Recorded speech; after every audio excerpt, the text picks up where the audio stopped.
ಗಂಗಾ ಲಕ್ಷ್ಮೀ ಬಾರಮ್ಮ.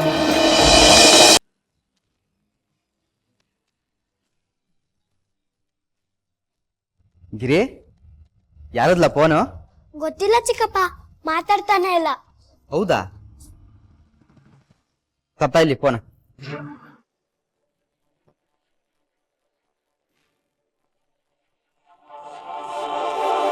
Hello hello hello. Cut ಮಾಡ್ಬಿಟ್ರು ಕಲ್ಲ. ಯಾವ್ದೋ ನಂಬರು ಯಾರಿಗೋ ಮಾಡಕ್ ಹೋಗಿ ನಮ್ಮ ಮಟ್ಟಿಗೆ ಬಂದದೆ ಬಿಡು. ತಾತಮ್ಮ ಮಾತ್ರ ತಕ್ಕಂತ ಬಲವಂತ ಮಾಡ್ಕೊತ್ತೆ. ಆಕ್ಚುಲಿ ನಿನ್ನ ಗೊಂಬೆ ಎಂಗೇಜ್ಮೆಂಟ್ ಫಿಕ್ಸ್ ಆದಾಗಿಂದ ನಿಮ್ಮ ಅತ್ತೆ ಕಾಲು ಭೂಮಿ ಮೇಲೆ ಇಲ್ವೇ ಇಲ್ಲ. ಆವತ್ತಿಂದ ಶಾಪಿಂಗ್ಸ್ ನಡೀತಾನೆ ಇದೆ.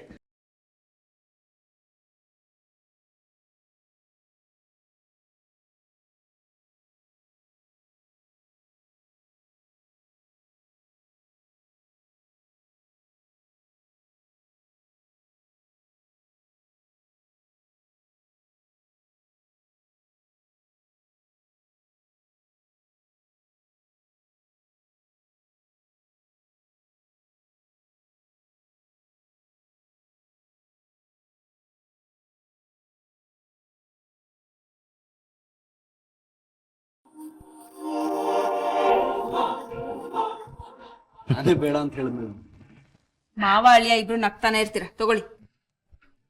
ಅತ್ತೆ, ಮಾವಂಗೆ ಸೆನ್ಸ್ ಆಫ್ ಹ್ಯೂಮರ್ ತುಂಬಾ ಚೆನ್ನಾಗಿದೆ. ನನಗೆ ತುಂಬಾನೇ ಇಷ್ಟ. ನನ್ನ ಸೆನ್ಸ್ ಆಫ್ ಹ್ಯೂಮರ್ ಒಂದೊಂದ್ಸಲಿ ಕಲ್ಪನಾಗೆ ತುಂಬಾ ಕಷ್ಟ ಆಗುತ್ತೆ. ಅಲ್ಲೋ ಕಲ್ಪನಾ? ಹೌದು ಹೌದು, ಹಾಸ್ಯದ ಹೆಸರಲ್ಲಿ ಎಲ್ರು ರೇಗಿಸ್ತಾ ಇರ್ತಾರೆ. ಚಂದು, ಯಾಕೆ ಜ್ಯೂಸ್ ಹಾಗೆ ಇಟ್ಕೊಂಡಿದ್ಯಾ? ಕುಡಿ.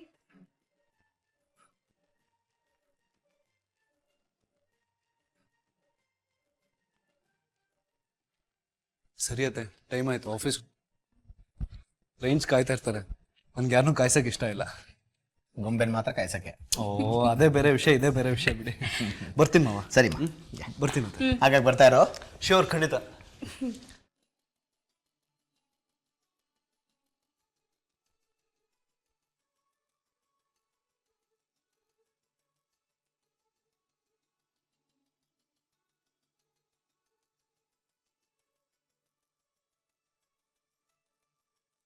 ಏನು ತುಂಬಾ ಸಂತೋಷವಾಗಿದ್ದೀರಾ? ನನ್ನ ಅಣ್ಣನ ಮಗ, ನನ್ನ ಅಳಿಯ ನನ್ನ ಮನೆಗೆ ಬಂದಿದ್ದಾನೆ ಅಂದರೆ ಸಂತೋಷ ಆಗಲ್ವಾ? ನಿಮ್ಮ ಅಣ್ಣನ ಹೆಸರು ಹೇಳಿದ್ರೆ ನಿಂಗೆ ಇಷ್ಟ ಆಗಲ್ಲ. ನಿಮ್ಮ ಅತ್ತಿಗೆ ಮುಖ ನೋಡಿದ್ರೆ ನಿಂಗೆ ಹಿಡಿಸಲ್ಲ. ಅವ್ರ ಮಗ ನಮ್ಮನೆ ಅಳಿಯ. ನೀವು ಹೆಂಗಸರು ಯಾವುದಕ್ಕೆ ಸಂತೋಷ ಪಡ್ತೀರಾ, ಯಾವುದಕ್ಕೆ ಬೇಜಾರು ಮಾಡ್ಕೋತೀರಾ ಅರ್ಥನೇ ಆಗಲ್ಲ. ನಿನಗೆ ಅರ್ಥ ಆಗದೆ ಇರೋದೇ ಒಳ್ಳೇದು. ನದಿ ಮೂಲ, ಋಷಿ ಮೂಲ, ಸ್ತ್ರೀ ಮೂಲನ ತಿಳ್ಕೊಳಕ್ ಹೋಗ್ಬಾರ್ದು ಅಂತಾರೆ. ಅದ್ಯಾವುದನ್ನು ತಿಳ್ಕೊಳ್ದೆ ಇದ್ರೇನೆ ಒಳ್ಳೇದು. ನೀನು ಹೇಳೋದು ಸರಿ. ಆದರೆ ಚಂದನ್ ಬಂದು ಹೋದ್ಮೇಲೆ ನನಗೇನು ಅನಿಸ್ತು ಗೊತ್ತಾ? ಇಷ್ಟು ದಿವಸ ನಿನ್ನ ಹತ್ರ ಹೇಳ್ಕೊಳ್ತಿರೋದನ್ನ ಇವತ್ತು ಹೇಳ್ಕೊತಾ ಇದ್ದೀನಿ. ನಮ್ಗಿರೋದು ಒಬ್ಳೇ ಮಗಳು. ಮದುವೆ ಆದ್ಮೇಲೆ ಗಂಡನ ಮನೆಗೆ ಹೊರಟೋಗ್ತಾಳೆ. ಕಡೆಗಾಲದಲ್ಲಿ ನಿನ್ನನ್ನು ನೋಡ್ಕೊಳ್ಳೋದಕ್ಕೆ ಒಬ್ಬ ಗಂಡು ಮಗ ಇದ್ದಿದ್ರೆ ಚೆನ್ನಾಗಿರ್ತಿತ್ತು ಅನ್ನಿಸ್ತಿತ್ತು.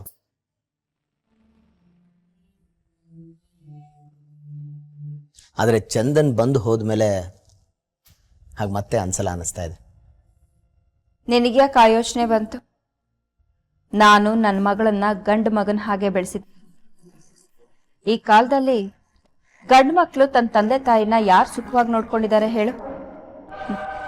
ತಂದೆ ತಾಯಿನ ಸುಖವಾಗಿ ನೋಡ್ಕೊಂಡಿರೋದೇ ಹೆಣ್ಮಕ್ಳು. ಗಂಡು ಮಕ್ಳಿಗೆ ಹೃದಯ ಇರುತ್ತೆ, ಅದು ಬರೀ ರಕ್ತ ಪರಿಚಲನೆಗೆ ಮಾತ್ರ. ಹೆಣ್ಮಕ್ಳಿಗೂ ಹೃದಯ ಇರುತ್ತೆ, ಅದು ಪ್ರೀತಿಸೋದಕ್ಕೆ ಮಾತ್ರ. ನೀನು ಹೆಂಗಸರನ್ನ ವಹಿಸ್ಕೊಳ್ಳೋ ರೀತಿನೂ ಅದ್ಭುತ, ಗಂಡಸರನ್ನ ದ್ವೇಷಿಸೋ ರೀತಿನೂ ಅದ್ಭುತ.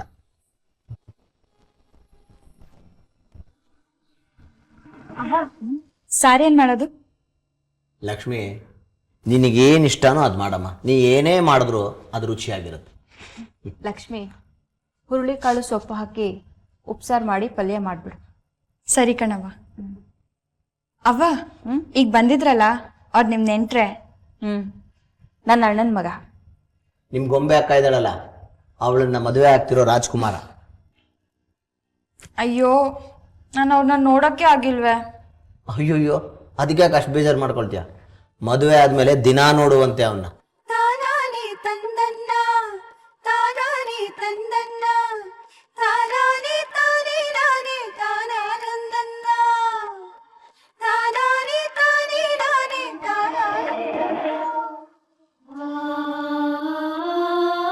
ತಾತಮ್ಮ ತಗೋ ಮಾತ್ರ ನಂಗೋ.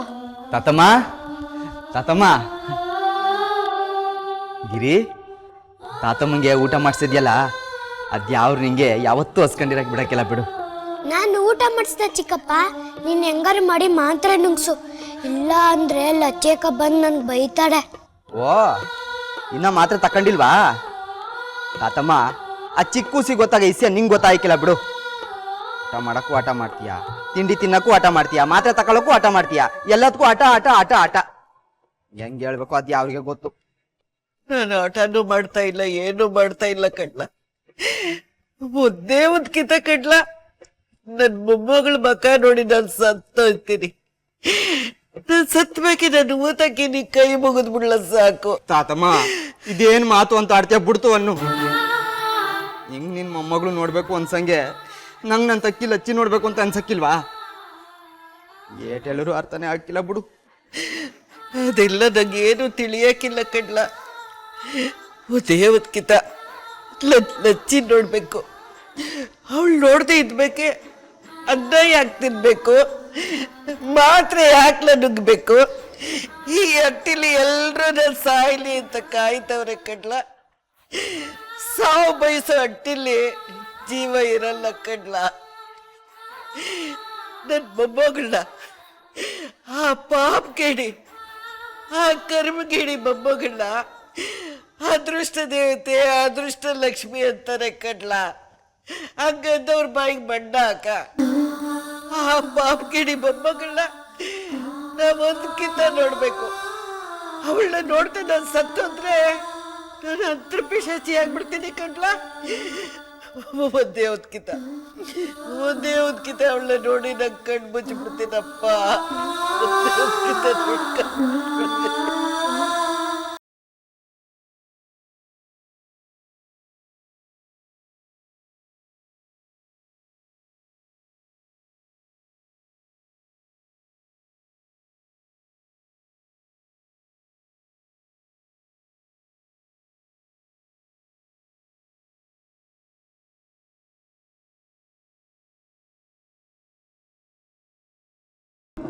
ಚಿಕ್ಕಪ್ಪ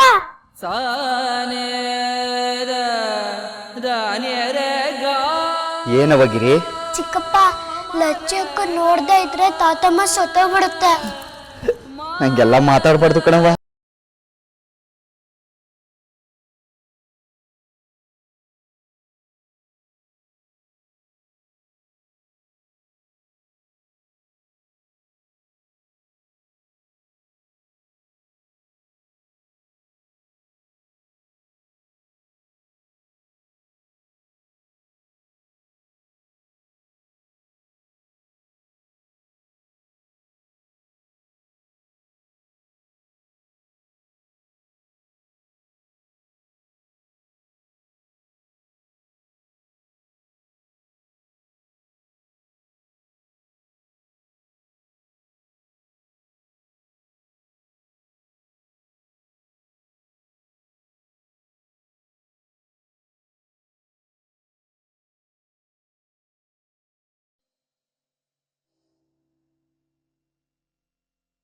ಇದು ಬೋರೇಗೌಡ್ರ ಅಟ್ಟಿಯಾ?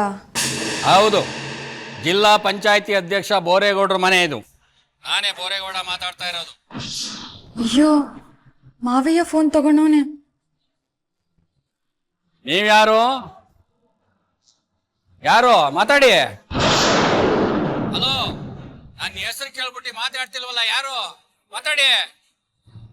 ಹಲೋ, ಅಲ್ಲ ಇದ್ ಕಡೆಯಿಂದ ನಾನು ವೈಕತ್ತಾ ಇರೋದು, ಹತ್ ಕಡೆ ನಿಮಗೆ ಕೇಳಿಸ್ತಾ ಇದೆಯಾ? ಮಾತಾಡಿಪ್ಪ.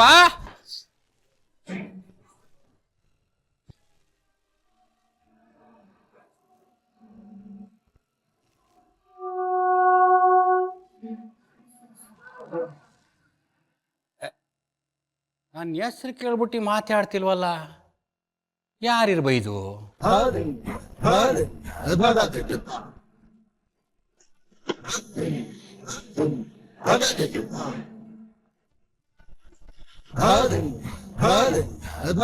ಅಲ್ಲ, ಅದ್ಯಾರೋ ಫೋನ್ ಮಾಡಿ ಬೋರೇಗೌಡ್ರ ಮನೆನ ಇದೆ ಅಂತ ಕೇಳ್ಬಿಟ್ಟು ಆಮ್ಯಾಗ ನಂತ ಮಾತಾಡ್ನಿರ್ವಲ್ಲ, ಯಾಕೆ?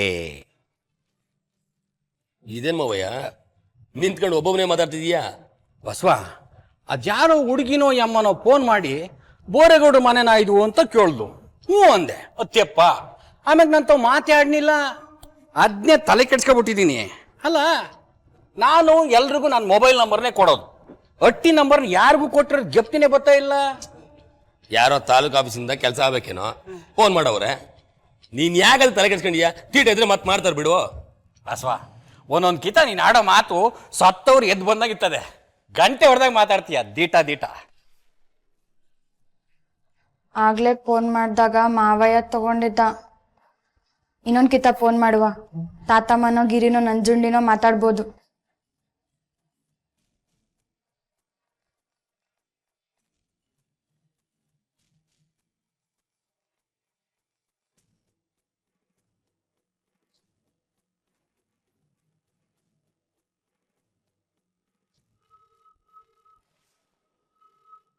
ಒಯ್ಕತ್ತಾ ಇದ್ದಾನು. ಹೊಸಿ ಗಡಿಗೆ ಬಾ. ಅಲ್ಲ, ಯಾರು? ನಾನು ಹೇಳಿಲ್ವಾ ಮಾತಾಡಕ್ಕಿಲ್ಲ ಅಂತ? ಯಾರ್ರೀ? ಯಾರು ಬೇಕಾಗಿತ್ತು? ಅಲ್ಲ, ಫೋನ್ ಮಾಡ್ಬಿಟ್ಟು ಯಾರು ಏನು ಅಂತ ಹೊಗಳ್ಬೇಕು. ಬಾಯಿ ಮುಚ್ಕೊಂಡಿದ್ ಏನರ್ಥ? ಹಲೋ, ಅಯ್ಯೋ, ಬಸನ ಫೋನ್ ತಕೊಂಡ. ಹಲೋ ಹಲೋ, ಏನು ಅನ್ಕಾಯೋಗ ಅವಯ್ಯ?